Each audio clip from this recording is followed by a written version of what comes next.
So hi, my name's Tim Cruse. I'm an IoT specialist, solution architect for Amazon Web Services. And I'll be talking to you about how customers are solving business problems today on AWS and how IoT is a core functionality of helping them successfully drive business outcomes. As part of that, what we'll also talk about is the complexities of the edge in an IoT landscape. And then we'll talk about how you can start making smarter decisions at the edge on the data that you're receiving. And since this is a 300-level track, we'll do a bit of demos, assuming these demos work. And I just lost my Alexa. So we'll come back to that a little later.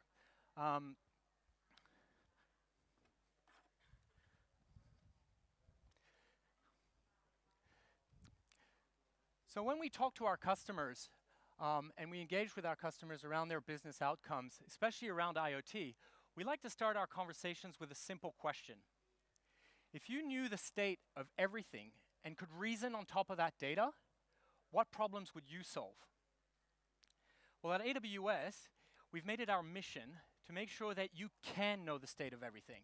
You can know the state of all your devices. And with that, you can start reasoning on your data. And we provide a lot of services that allows you to parse and analyze that data. And doing so, that allows you to make some truly significant solve some business problems. And we have customers that are solving these business problems every day. Whether it's iRobot that are connecting their robot vacuum cleaners, and they're connecting them, monitoring, controlling them. And this is to improve the functionality of their robots, as well as sort of improve the outcome for their customers. We have Enel, a European energy company. And they are using AWS for their IoT energy platform.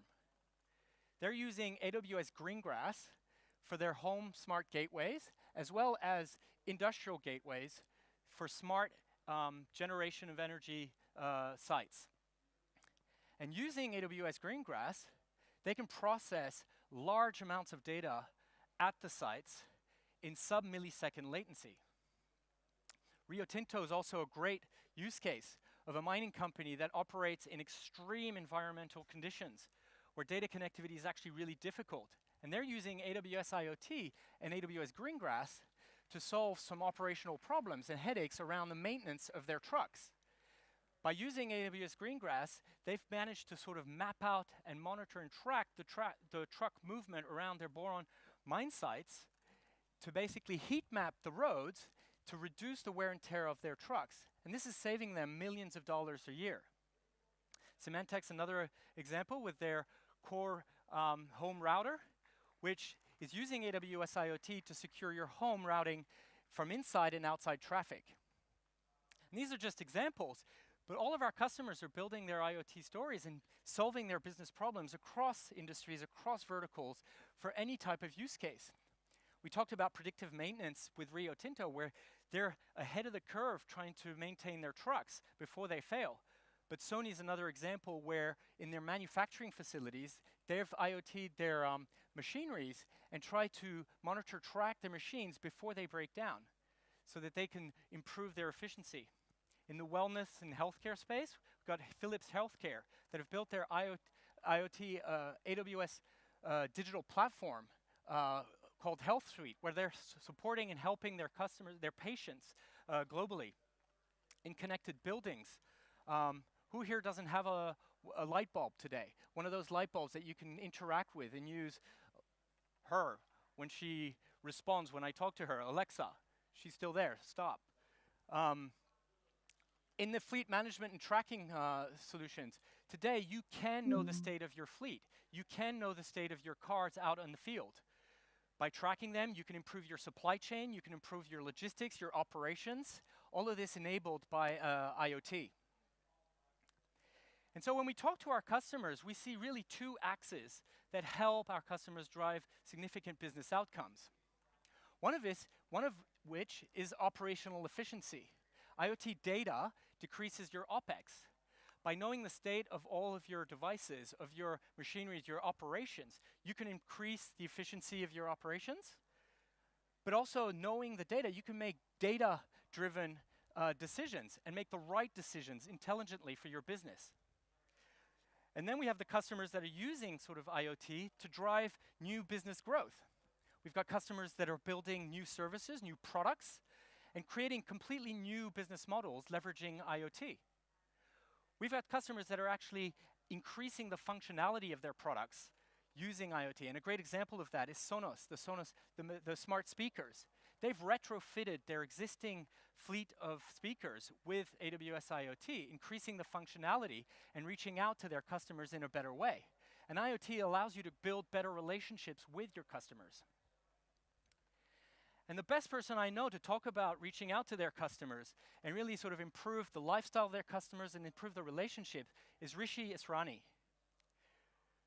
Rishi is a serial entrepreneur, co-founder and CEO of Zimplistic, whose mission is to make healthy eating available to all using smart devices.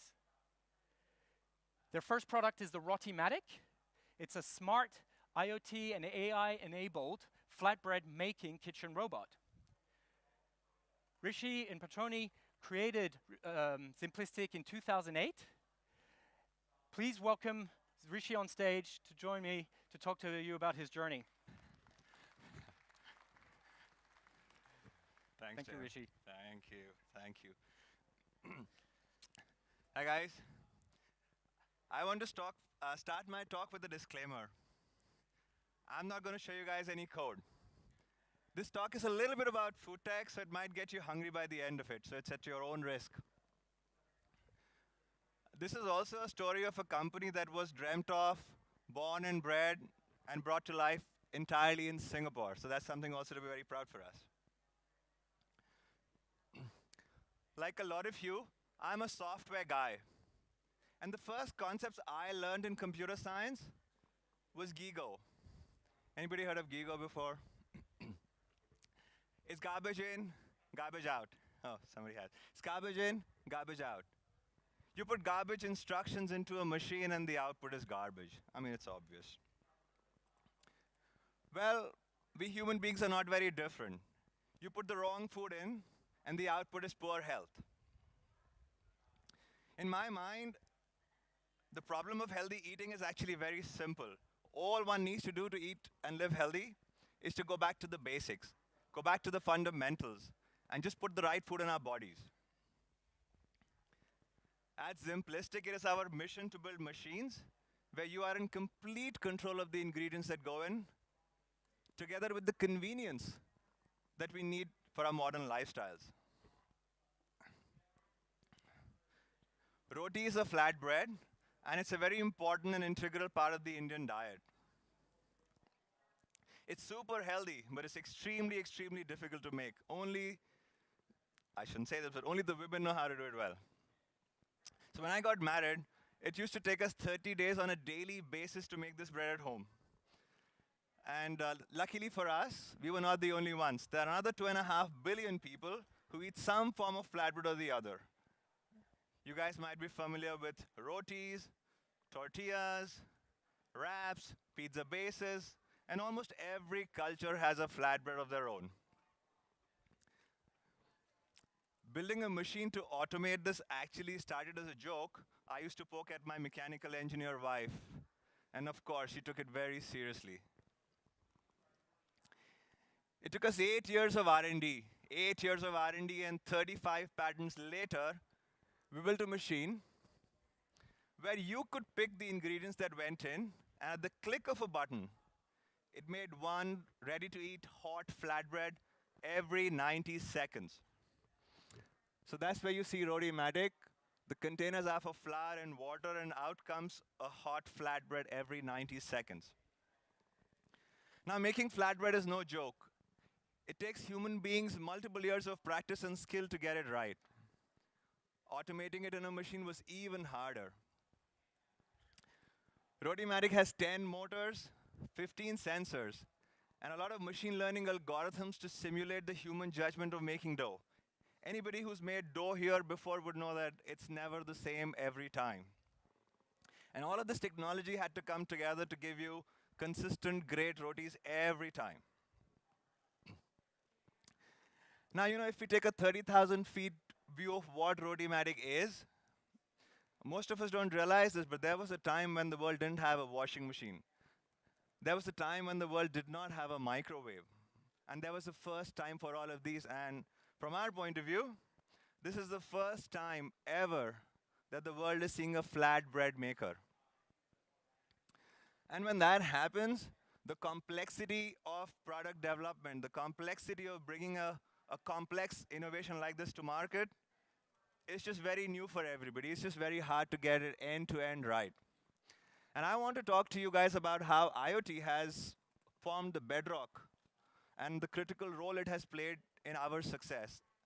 And I want to share with you 3 reasons why. Like I said, flatbread is eaten by a very large population in the world. And from day one, we knew that we were building a platform to support all the flatbreads. But it would not have been possible to launch all the flatbreads right from day one. Once we built connectivity into the product, that problem was solved for us.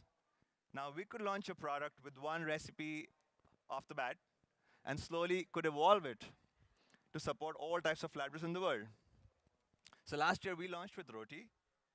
I don't know how many of you have eaten roti or chapati here. And now we've added puri and pizza base. And coming up is tortilla, gluten-free wraps, and many, many, many more. So it's added a big business value to our business where we could launch much faster. And it's also delighted a lot of our customers where they are happy to see new recipes magically appear on their machines. In the very first year of launch, our users have made more than 14 million rotis on Rotimatic. And we have more than 2 million feedback data points that has allowed us to understand our customers better, understand their behavior better. It has allowed us to quickly iterate and improve our product at a speed that was unheard of in hardware. So it's a big win for Zimplistic to be able to do that as quickly. There's another big problem every hardware startup needs to look at, is to how do you service your products once you sell them. In our very first year of sales, we did 20 million in revenue, with our customers spanning in more than 100 cities. Now, the traditional after-sales model would have been to go open a service center one by one in every city. That would have meant a lot of time and a lot of money, of course. Instead, on the back of the IoT data that we have, all the sensor data that we have, we know exactly what's wrong with the machine. And hence, we could centralize our troubleshooting and use logistics to replace faulty units. This has been a big cost saving for Zimplistic, and also it has ended up in a very delightful experience for our customers. So what's next? On the backbone of the usage data that we create, we are launching a consumables business. So now we know exactly when and how much flour you consume, and we know exactly when it will be running out. And we could deliver the most personalized and the freshest flour right to your doorstep. And for us, when we look at what we've achieved, we think this is just the beginning. I am personally super excited to see how the new connected robotic toolkit will transform the kitchen of the future. Thank you. Thank you, Rishi. Thank you. I can't wait to get myself one of these Rotimatics, especially if I can put my feet under the table that does everything for me. So I'm just going to change my vibe a little bit. I'm going to try that demo again. Alexa. Okay, we just lost Wi-Fi. Sorry, I'm having trouble understanding Never right mind. now. Please So- try a little later. So as you saw with Rishi's presentation, is nobody buys IoT, right? They seek business outcomes. And IoT has been a strong enabler for companies like Zimplistic to really build their business model and interact with their customers in a better way to create a much better product and a service. And so with AWS, our concept of IoT is really threefold. First starts with the devices, where as we're seeing more and more customers build out their IoT solutions, they're not connecting hundreds of devices anymore or thousands of devices. They're starting to connect millions of devices. So we need a very strong and robust and reliable connection of those devices to the cloud and make it very, very secure. Because security is AWS's job zero. Then, once the data hits the cloud, we need to store it. So we offer a plethora of storage services, S3 being one of them, as well as databases. But also we want to compute on that data, for which you have a lot of flexibility to analyze and process the data within the cloud. But then once you have all that data, you want to start making intelligent decisions, analyze this data at scale in larger volumes, and start making insights on that data. And you want to connect back to those devices to act in real time. And so for that, 3 years ago, we introduced the pillar of our IoT services, which is our now AWS IoT Core. And the AWS IoT Core service is centered around four building blocks. The first one is we recognize we need to get it deep understanding and connected to the devices themselves. And so this is why we started providing SDKs to allow our developers and allow our customers to put those SDKs onto their hardware to connect reliably and securely to the cloud. And so the security of those requires sort of TLS encryption as well as mutual authentication using individual certificates per device. Once those devices are connected to the cloud and to our IoT device gateway, we use industry-grade open source protocols like MQTT, which allows you to communicate data to and from your devices to the cloud. Once the data hits the cloud, we then have our rules engine, which is really a routing engine, which allows you to route the data to the rest of the AWS services. You can then route that data for storage purposes into S3 or databases, and then you can execute and analyze and process that data by passing that data across to Lambda functions or any other API-based service that you choose. And the fourth capability is the capability to manage your devices once they're offline by managing the state of their device and having your applications, creating the ability for your applications to interact with those devices. But listening to our customers, we've evolved our AWS suite of services by increasing the number of services around that. And this was to manage the scale of what our customers were experiencing. With millions of devices connecting, customers needed ways to manage their fleet of devices more efficiently. They needed ways to manage the security and actually monitor and track the security posture of their fleet of devices. And then they needed ways to basically interact and analyze the data almost in real time as it's hitting the device gateways. And so for that, from a cloud perspective, we introduced 3 new services, which are device management, IoT device management, which allows customers to manage their fleet of devices, group them, interact with them, create jobs for those devices. We've created IoT Device Defender, which is using machine learning-backed models in the background to monitor and track your fleet of devices to try and see if we're seeing patterns that could have security implications relative to your security posture. And then we created IoT analytics, which allows you to create sort of time-based series graphs of your data to analyze it further and go deeper into your data. And with those analysis, you can react back to your devices using the device gateway. But we also recognized that we not only needed to increase our posture in the cloud by providing more services, we also needed to address certain functionalities at the edge. By basically providing AWS Greengrass, we've solved the problem that our customers were facing where they needed IoT in situations like Rio Tinto in extreme environments where connectivity is slightly complicated. We also introduced Amazon FreeRTOS, which allows customers to actually implement AWS cloud connectivity into much smaller footprint device, much less powerful, microcontroller-based electronics. And that's why now we can talk about AWS Greengrass, because effectively when we talk about IoT, I mean, the Zimplistic use case is a great use case with those machines connecting to the cloud, but in some cases, customers have machines where the data actually doesn't reach the cloud.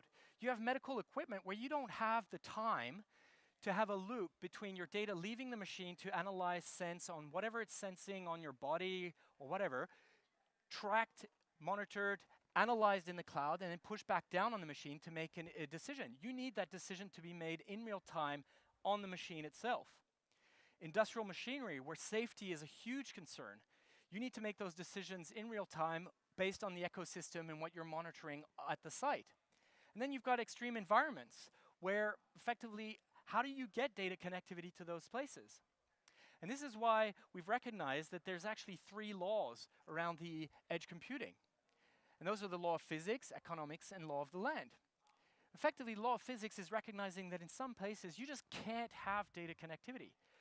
And even if you could, it would be highly complicated because maybe you need to transfer way more data than the pipes that you could lay or could support, or the latency would just be too high.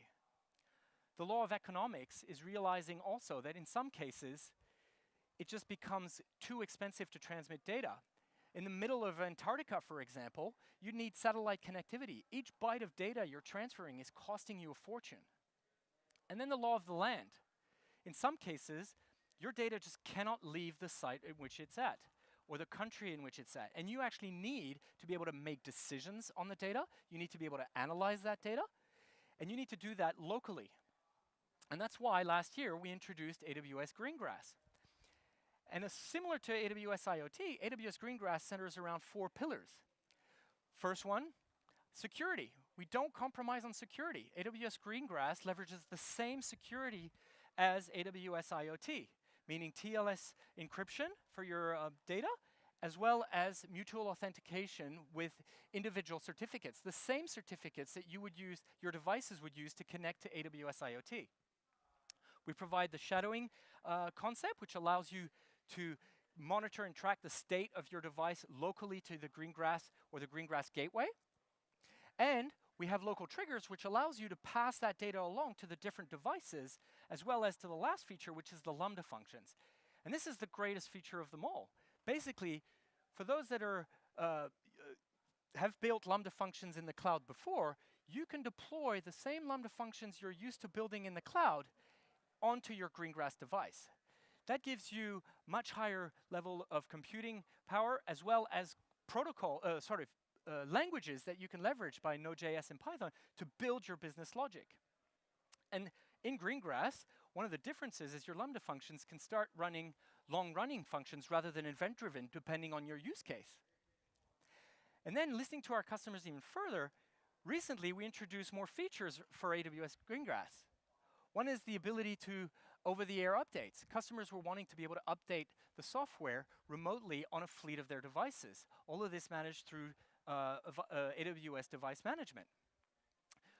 For all of the customers that are in the industrial space, we created adapters for OPC UA, which allows you to use Greengrass in an industrial context, leveraging a standard protocol for industrial use cases and industrial machinery. And another great feature is local resource access. This means your Lambda functions executing on Greengrass can actually access the hardware on which it's running at. Your Lambda functions can trigger GPIOs on the device, or you can access specific hardware of the CPU, for example, GPUs. And this is where it comes really handy because one of the features is local machine learning inference.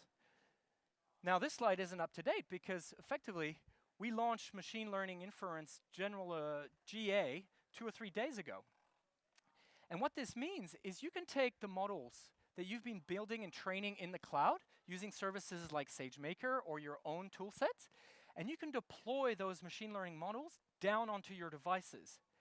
What that means is as soon as your device is tracking, monitoring, sensing data, you can run the machine learning models on that data, infer results, and act upon them in real time. The bigger the model, the more complex. You may need GPU resources, and in some cases, you just need to do some time-based analytics. You have complete freedom as to how you want to interact with your data.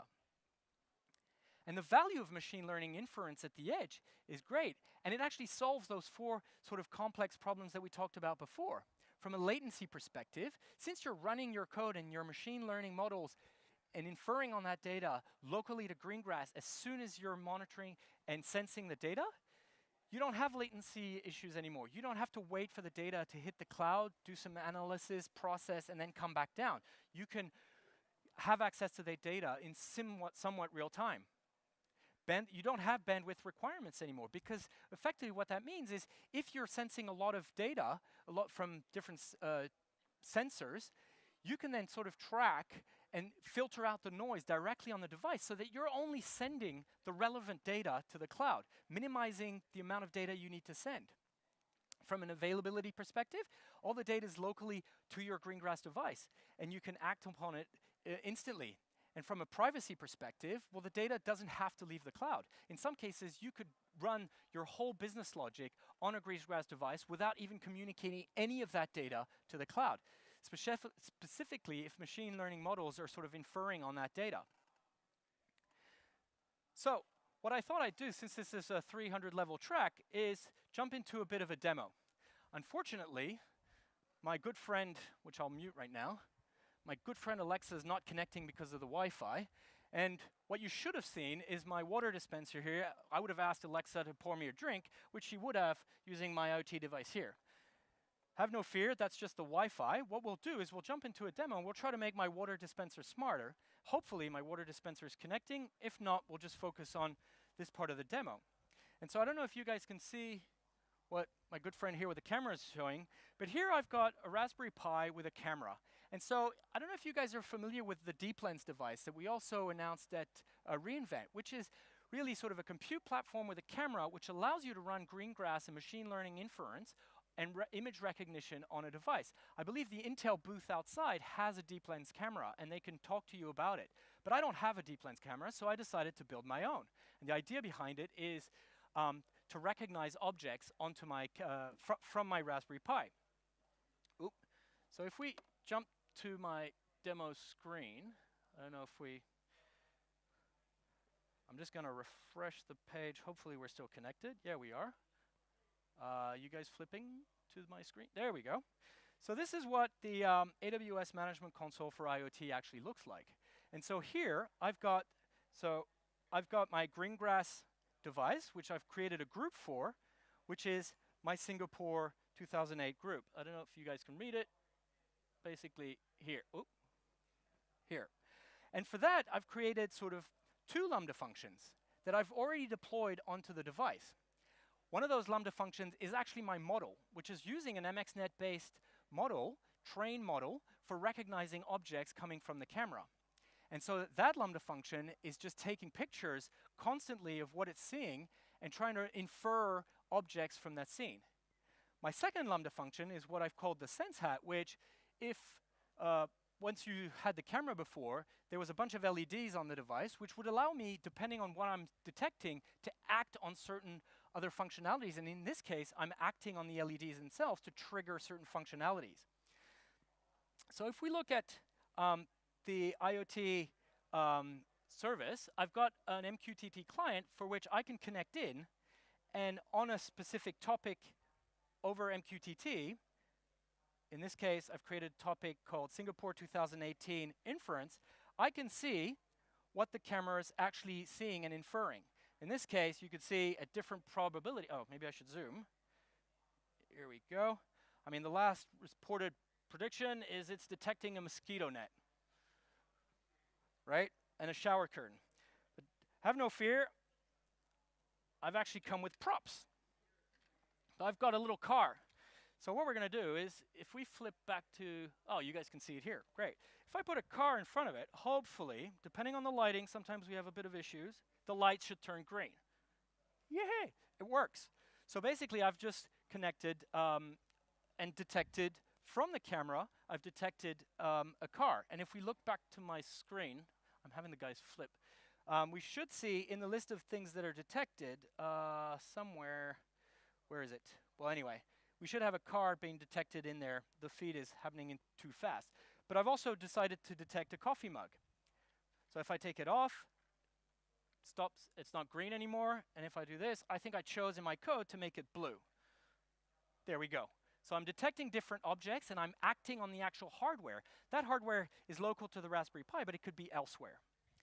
So the reason I wanted to try and make this smarter and also show you the power of AWS Greengrass is, let me put the mug here, is what we're going to do is, well, first of all, we're going to modify my Lambda function right now and redeploy it live onto my device. So this is, I just basically log into AWS Lambda the same way you would, and I've already pre-packaged my Lambda function, but I've just commented out part of the function, which allows me to, based on what it's seeing, report that back on a different topic. So I will just save my Lambda function. Please, internet connectivity, work. Come on. There we go. I'll publish a new version of that function.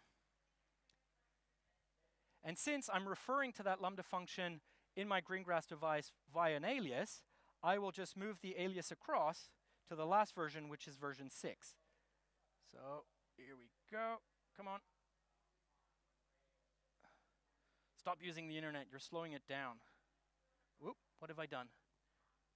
Aliases. Here we go. Singapore.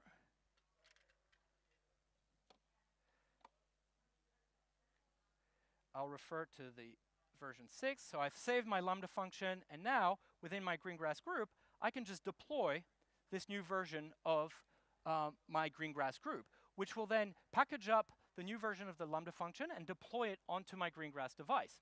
And what we should start seeing once the deployment has finished is if we subscribe to a different topic, which is, in this case, I've created Singapore 2018 cents. And let's come back here to see how we're doing in terms of progress. Usually it takes a couple seconds. Come on.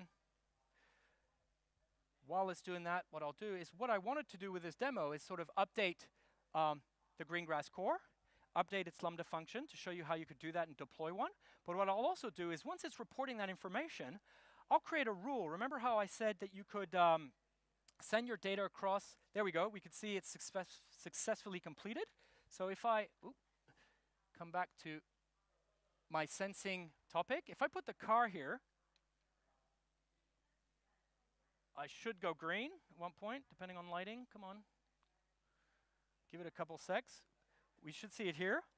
While it's trying to update itself, what I'll do is I'll log into the rules engine, and I've pre-created a rule, which is my coffee mug rule here, which I'll enable. And what that rule actually does is, since my water dispenser hopefully is connecting over Wi-Fi, what it will do is, what I've decided to do is, if I detect my coffee mug, right, I'm reporting the coffee mug onto a different topic, which will then trigger, hopefully, my water dispenser. You could imagine putting that camera inside the water dispenser itself. So that should go blue, and there we go. Oh my gosh, it worked. There we go. Cheers. Unfortunately, it's just water. So you saw how easy it is to deploy new versions of your Lambda functions instantly on a Greengrass device. The more powerful the Greengrass device, the more powerful you can make your machine learning inference models, especially once you start using GPU-backed hardware like the NVIDIA platforms. So I hope this enlightened you relative to our IoT suite of services. And now I'll leave you with this. It's sort of, now that you know how you can know the state of everything and that you can reason on top of that data, what problems would you solve? Thank you for your time, and see you next time.